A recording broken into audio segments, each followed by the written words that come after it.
Ciao, se hai aperto questo video è perché sicuramente hai problemi con il tuo Microsoft Store.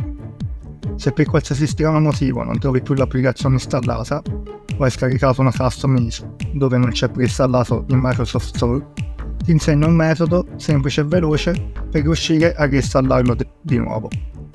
Vediamo subito come fare.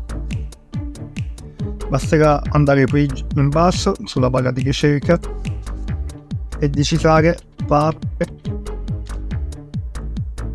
PowerShell, questo qui, tasto destro e segui come amministratore. Sì.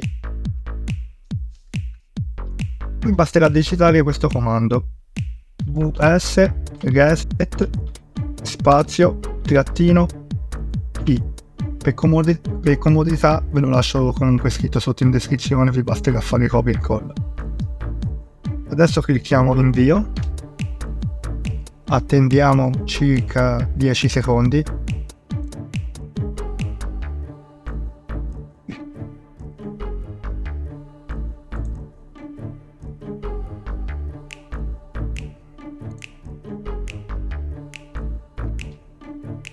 Proviamo le notifiche. E come puoi vedere è partita in automatico l'installazione.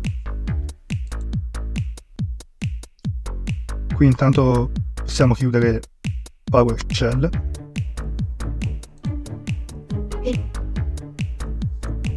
Ci metterà un po' di tempo, dipende soprattutto dalla vostra connessione e dalle prestazioni del vostro computer.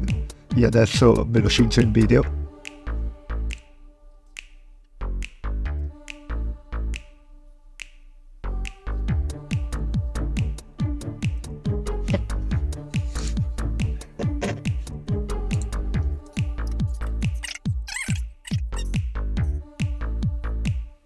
Fammi sapere nei commenti se sei riuscito ad installarlo o se hai avuto qualche tipo di problema. Io ti ringrazio per la visione e ci vediamo al prossimo video. Ciao!